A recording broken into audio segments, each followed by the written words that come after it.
Hello and welcome back to another UCL fantasy video. Today we're going over absolutely everything that you need to know for matchday 13, which is going to be the first leg of the quarterfinals, and there is a couple of changes that have been made. The first one being that we're now allowed 5 players from each club.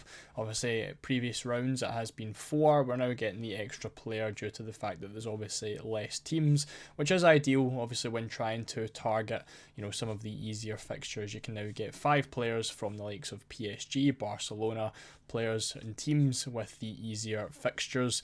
We also have 5 transfers for this match day, which is going to be useful of course for getting rid of any eliminated players, and then of course going into the second leg we're going to have 3 transfers more. Obviously if someone ends up getting pummeled in the first round, we can use some of those transfers to kind of have a better idea of who's going to go through to the semi-finals. Now obviously with such little games now going forward, there is going to be a lot less goals, so something to keep in mind is the fact that ball recovery players and defenders are going to be a lot more useful than they were, like attackers and stuff were in the league stage and earlier rounds of the competition, due to the fact that there's going to be less goals scored, more clean sheets, more conservative play, and again your ball recovery players are going to be the ones picking up a lot of consistent points.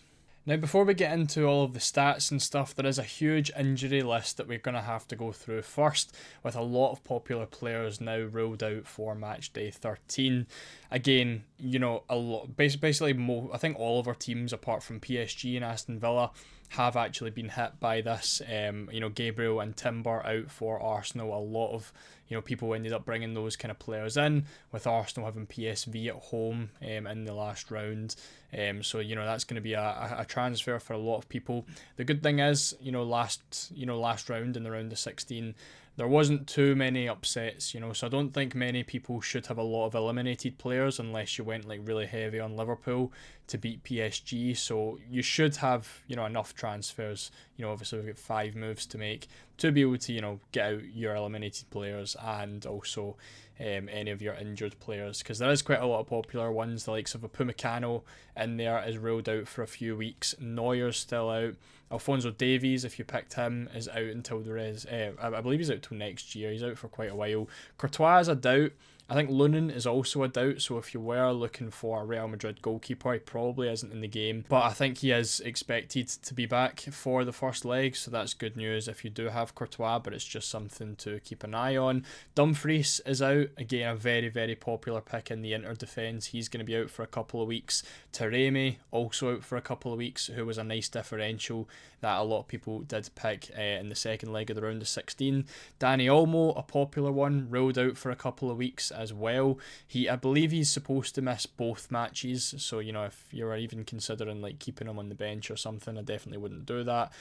He is out for a couple of weeks as well. And then Guirassy was supposed to be out for a lot longer than he is, but there is some talk that he could be back for this weekend's matches, so keep an eye on the Dortmund game over the weekend and see if he makes the squad or not, but he is also a doubt for this week. So you've got quite a lot of popular ones in there. I think myself I've got 3 of those: Guirassy, Dumfries and Olmo, so that's going to be 3 more transfers for me.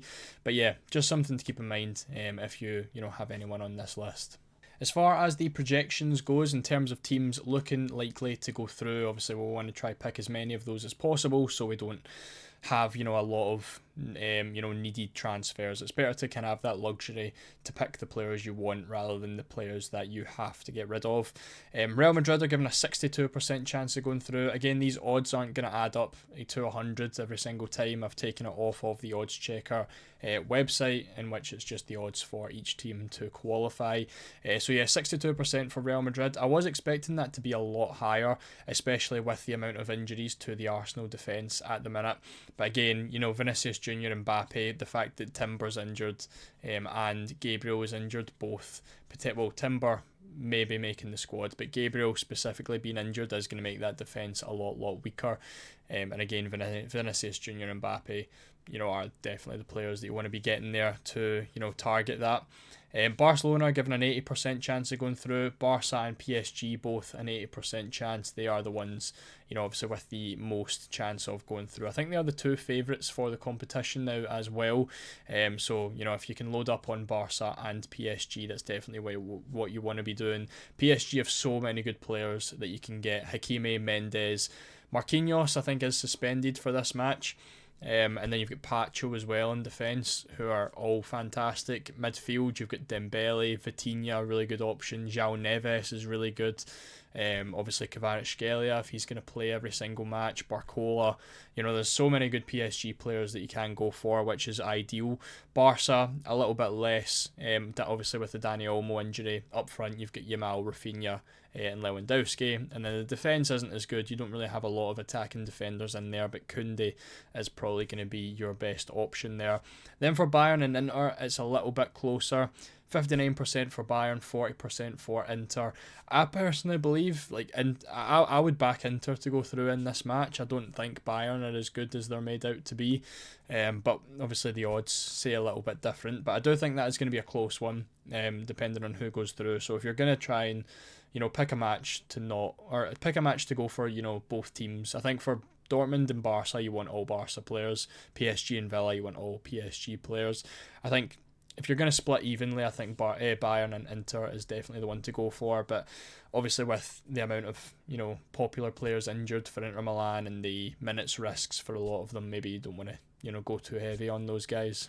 So as far as the fixtures are concerned, on Tuesday we have Inter Milan and Bayern Munich, and we have Arsenal and Real Madrid. So that's probably going to be a day where you either captain Harry Kane if you're going for him, but again, Inter are very, very solid defensively. So personally, my pick would be one of Mbappe or Vinicius Jr. I feel like it feels like a 50-50 every single time you pick one of those. So whatever one you prefer out of those is probably the best captaincy option for Tuesday. Bayern having the easier game against Inter Milan on paper, of course. I still think it is going to be a lot closer than it is made out to be. On Wednesday, we've got the easier fixtures with PSG and Dortmund. PSG and Barca, having the better fixtures. Again, captaincy there. Probably Rafinha, but you could easily go for, Ousmane Dembele if you wanted to. Both home fixtures, so it's quite a difficult one to go for. I think Rafinha has been the one that has consistently performed though, so he would probably be the obvious pick and probably is going to be the popular one out of everyone. Whether you pick any Dortmund players or Villa players is up to you.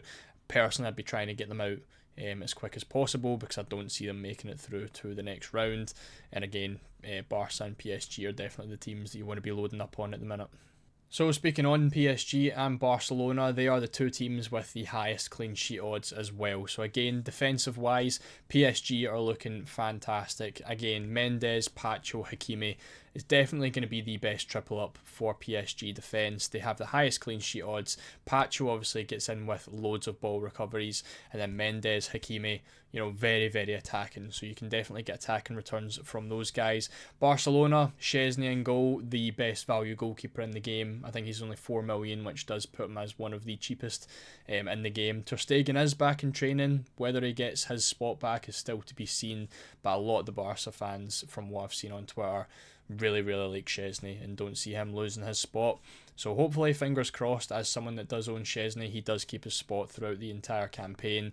But Szczesny, Koundé are going to be your two best options there. Bayern are in there as well with a 38% chance of keeping a clean sheet at home to Inter Milan.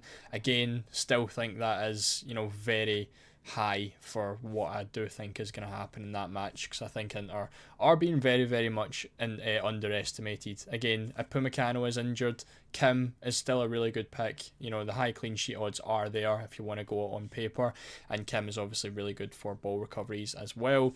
We've got Arsenal and Real Madrid kind of close in there with clean sheet odds, but we're kind of getting to that territory now where the clean sheet odds are still quite low, 32% and below. You probably don't want to load up too much on there. So if you're looking for defenders, PSG and Barcelona, but more so PSG, are going to be where you want to look.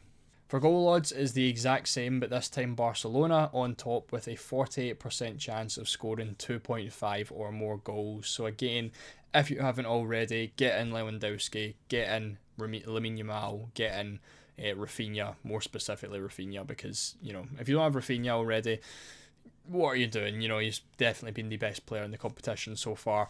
PSG in there as well. Again, Dembele, essential. You could always throw in another one or two in there if you want, but if you're going to go for the three defenders and Pacho, Mendes, Hakimi, then you've got Dembele and one other option. If I had to pick someone, personally, I think I would go for Vitinha. He is capable of ball recoveries. He does get quite a few Player of the Match awards, and I think he's on penalties as well. So that would be my pick if I was going to go somewhere, and I'm very tempted to go for him myself.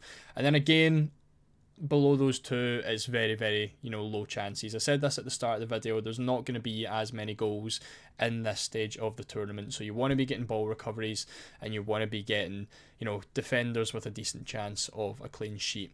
And that's probably where the large chunk of your points are going to go. Obviously, you can still have, you know, game-changing attackers. Again, Real Madrid only have a 14% chance of picking up, you know, 3 goals, but Mbappe and, you know, Vinicius Jr. are those game-changing players that you definitely want to be having in your team. Obviously, Bukayo Saka is back as well for Arsenal. He could always be an option as well if you wanted to go there.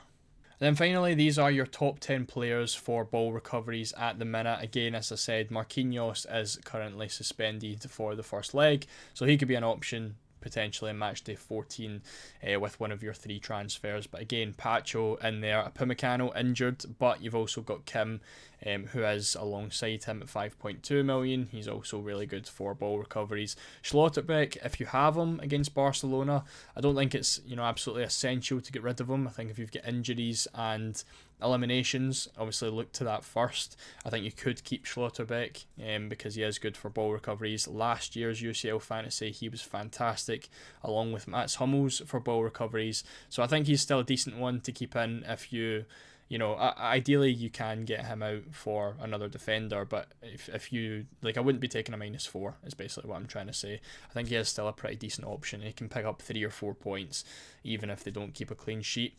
João Neves, a midfielder in this list, the only midfielder in this list with 61 ball recoveries.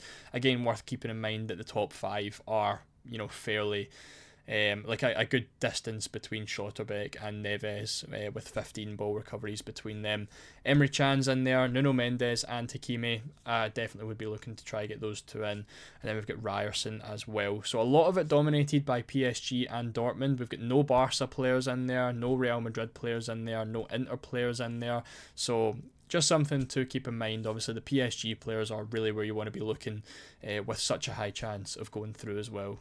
So that's going to be it for today's video. If you did enjoy, please make sure to leave a like and subscribe for more UCL fantasy content. My team selection video will probably be out around Monday night. I'm going to Slovakia over the weekend, so I'm not going to be able to record. I'm recording this on Friday morning, so hopefully we're going to be able to get that out in time. And obviously, if you want to see what I'm doing with my team, that's when it should be scheduled for. So again, thank you all so much for watching. I'll see you all in the next one.